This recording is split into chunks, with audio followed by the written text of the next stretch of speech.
fantastic podcast. Now, I felt compelled to record this episode as soon as possible because of a particular event that we have every single year at our school, and I'm sure most schools are still doing a athletic style event, house-based athletic sports, and it was just very interesting to see a lot of the technology that had sort of found its place into the athletic sports to try and make the job even more easier.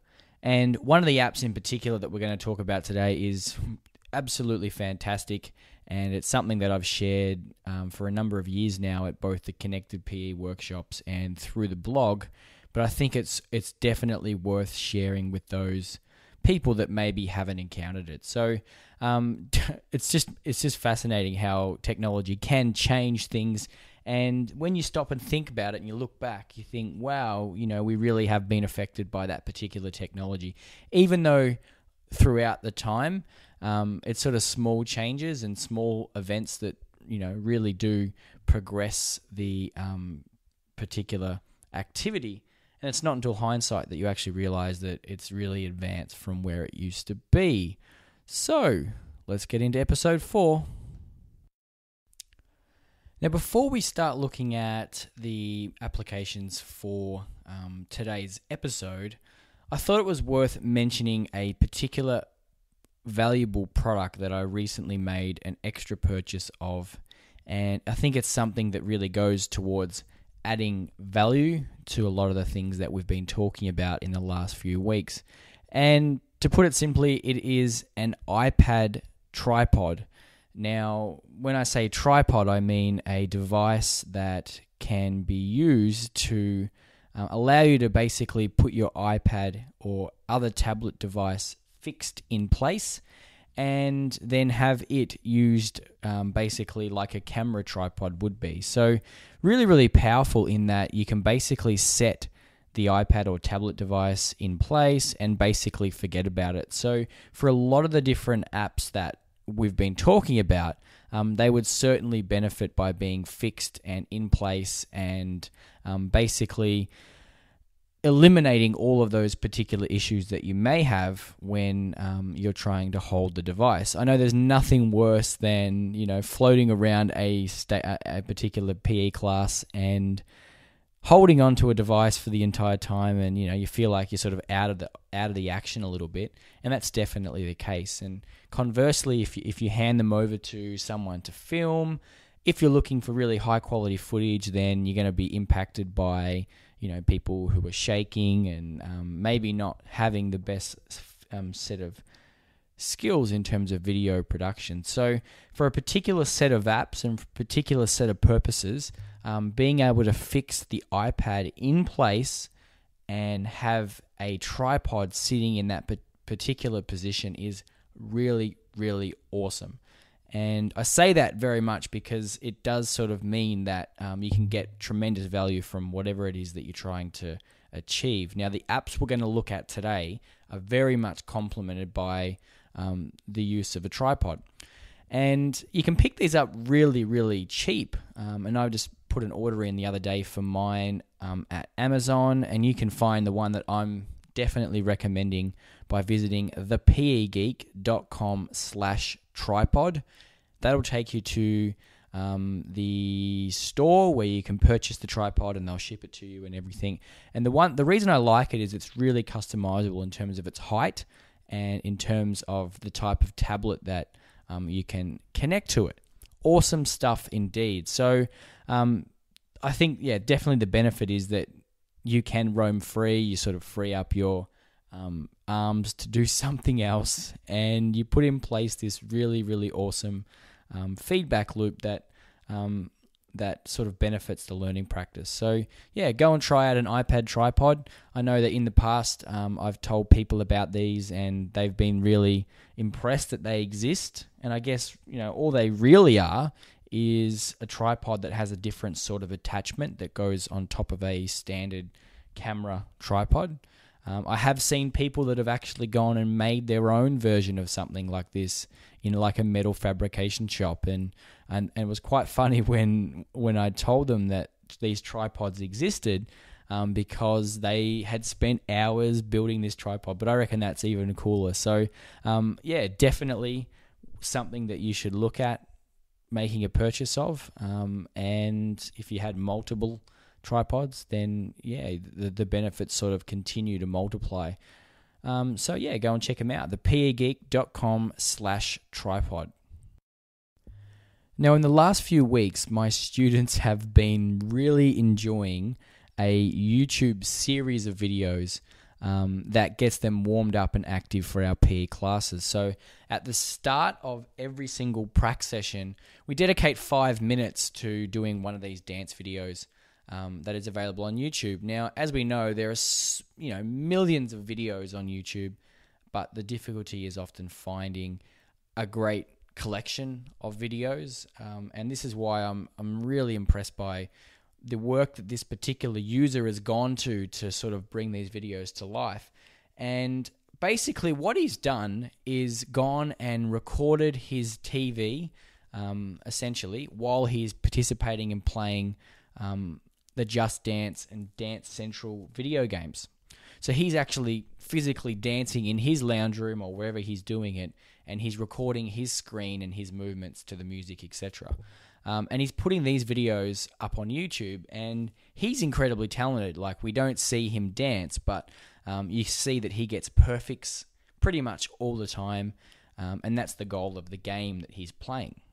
However, for us, our benefit is that we can just play the videos and have a large screen projector set up in our gymnasium, and the students can line up in front of the screen, follow along to the dance movements, which are very clearly identified on the screen, and they work really well as warm-ups. And, looking around my year 5, 6, 7 students, it's quite amazing to see how much they get into the activity, and how much it sort of gets them in the mind and sort of gets them ready for the first series of activities. Recently, I've actually used it as the activity that I use to mark the roll. So, as the students are getting changed, I put on the first dance video, and as they come in from the change rooms, they just basically get straight into their warm-up, and it means that kids are active straight away from the class, and those that take a little bit longer, that's okay, because they'll eventually get in and they'll get warmed up as well. And I use that opportunity to mark the roll. Now, you can access these. There's about over 400 of them at the present, and you can do that by visiting thepegeek.com/dancevids. That's DANCEVIDS, and that'll redirect you to YouTube and the 400 videos. Now, as we briefly alluded to at the start of the episode, there is one app that has been a bit of a game changer at our regular track and field athletics carnival, and that is called sprintTimer. Now, the sprintTimer app, it's all one word if you search for it on the App Store, is absolutely fantastic. It basically allows you to get a photo finish for your particular sprint event. And it's really easy to use. So essentially, you just stand at the finishing line, and on the app itself, you press the start timer button when the gun or the race starts. Now, you just basically hold your device and you align the finishing line with the white line that appears on the screen of your app. And basically, as the runners cross that line, it records a brief photo of that particular crossing. And essentially, when all athletes have crossed, you press stop, and then you get the ability to scroll back through all of the particular people that ran across the line and see the exact time that occurred, and even the differences between the people that crossed the line. Now, the reason this is fantastic is it definitely beats any systems where you might have 8 different people recording 8 different lanes. Obviously, with that method, using parent helpers and other teachers, etc., you end up with all different levels of accuracy. Some people have slower reaction times, etc. But if you use one device, and use the sprintTimer app, you end up with one consistent time for all of the people in the race. And you end up being able to look through the footage and see exactly who finished ahead of who. And in some particular really close races yesterday, we were able to, without the naked eye, we wouldn't have been able to work it out, but we were able to determine who the winners were, and obviously that was quite good, because from just our perspective, looking at it like we always used to prior to the app, we would have probably considered it a draw.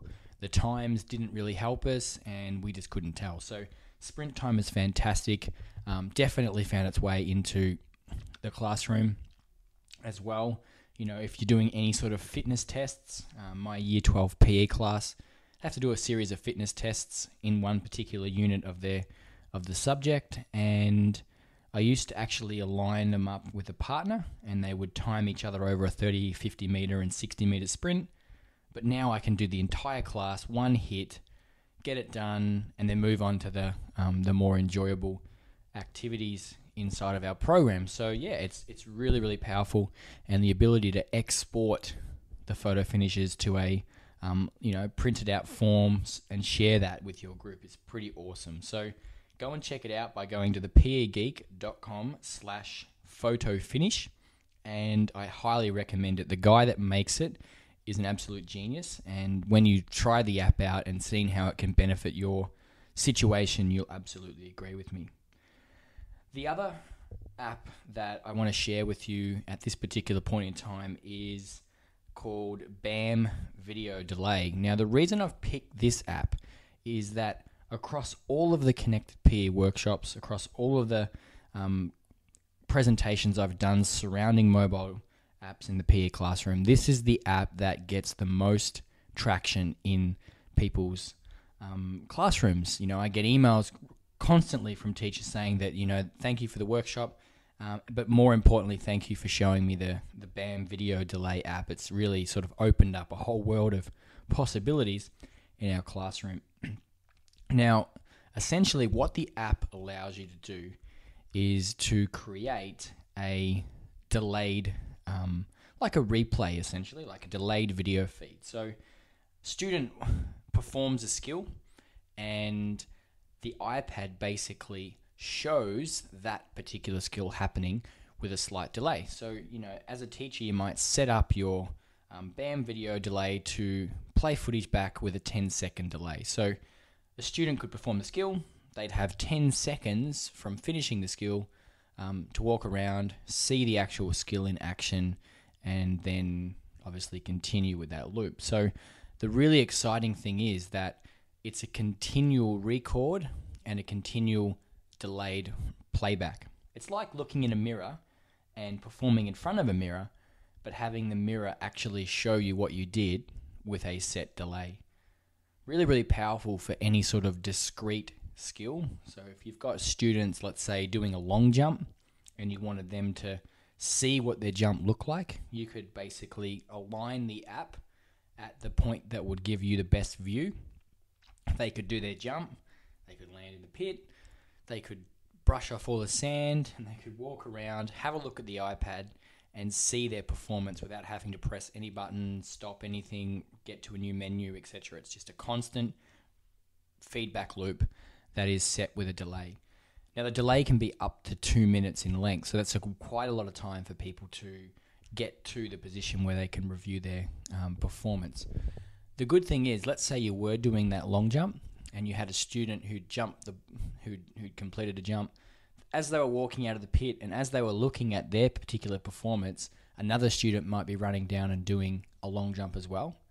The app is smart enough to be able to capture everyone. So it's going to capture every single person's performance and replay that footage with a short delay. So it is incredibly powerful, incredibly awesome. And if you go and get an iPad tripod like we spoke about earlier, this makes this particular app even better because you can sit it in the tripod, sit it in the perfect place, put on a delay of up to 2 minutes, and then it becomes basically an automated feedback loop that you don't even need to be present to have a very high level of success in your classroom. So that's BAM video delay, and you can pick that up by going to thepegeek.com/delay.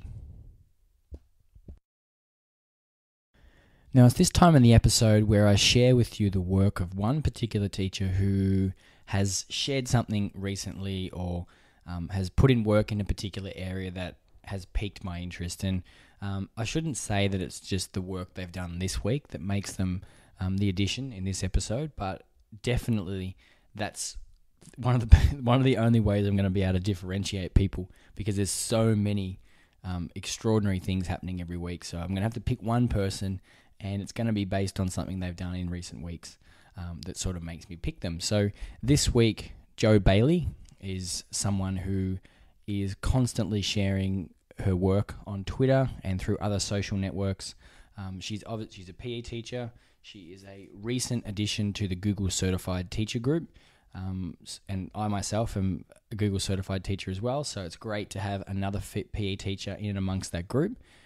Her work is always very passionate, and you can tell that by any of the things that she does do, and a conversation she has with people online also suggested. So you can go and check out her blog by visiting lovephyed.blogspot.com, and you'll see all these passionate blog posts about physical education and all sorts of things along the lines of improving yourself or improving your practice. And one of the posts that really got me thinking the last week is about productivity, and that's definitely, as she recommends, the holy grail, and looking at the way in which she deals with productivity and how she can sort of get to it was really quite good. So it's very clear from her post that exercise plays a massive role.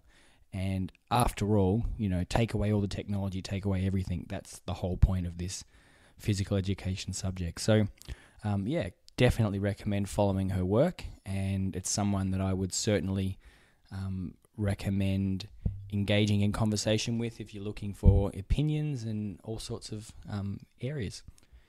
Now, if you're unsure about how you would go about connecting with a lot of these people I talk about, essentially you need to sign up to Twitter. Now, Twitter can get a bit of a bad rap sometimes, particularly when you see it in the media and you see that you might be thinking about celebrities talking about what they've had for breakfast and all that sort of stuff. But when you dig down into it and you actually start connecting with teachers and sharing resources, it becomes the most valuable thing you could possibly ever imagine. And to sort of make that point very clear to PE teachers, earlier in the year I set up a 14-day Twitter challenge. And the whole idea of it was to help teachers get through those initial first few weeks of use of Twitter and being able to identify the benefits that fall into place when you are using it properly. So if you visit 14daytwitterchallenge.com, and 14 with a 1-4, so 14daytwitterchallenge.com, it'll take you to the website where you can see each day what your goal is on that particular day and the instructional content that helps assist you.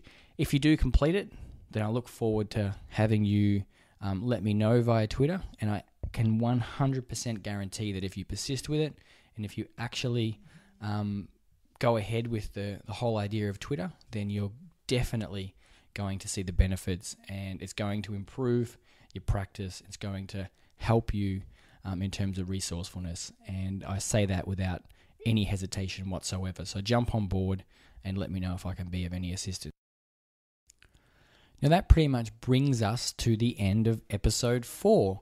And as always, you can go and grab the notes for this episode, including the links and any other information that we spoke about, by visiting thepegeek.com/episode 4. It'll redirect you to a site where you can download all of it and quickly access it as much as you possibly need. Now, going forth from here, we've just gone and submitted a PE Geek podcast mobile app available on Android and iPhone, iPad, and essentially the app will basically be a portable version of the podcast so that you can easily and accessibly access all the notes, all the podcast information, and any of the stuff that we talk about in terms of products, etc. So be on the lookout for that coming out in about a week's time. Now, as always, thanks heaps for tuning in. It's you guys, the listeners, that makes this enjoyable for me to record. And as long as people are listening, I'm going to continue to record it.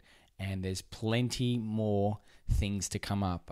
We've got a lot of interviews lined up for a few episodes' time, and I'm not going to share any more details about those, and I look forward to people's reactions when they finally do come out. Other than that, I'm going to try and record some people when I'm overseas in the next few weeks. Fortunately, going over to work with quite a few PE teachers in China, South Korea, and Jakarta, and I'm hopefully going to be able to get a chance to interview some people on those particular days. So if you have any questions or if you want to communicate at all, feel free to email me. My contact details are on the blog at thepeergeek.com, and I look forward to seeing you all in episode 5. See you later.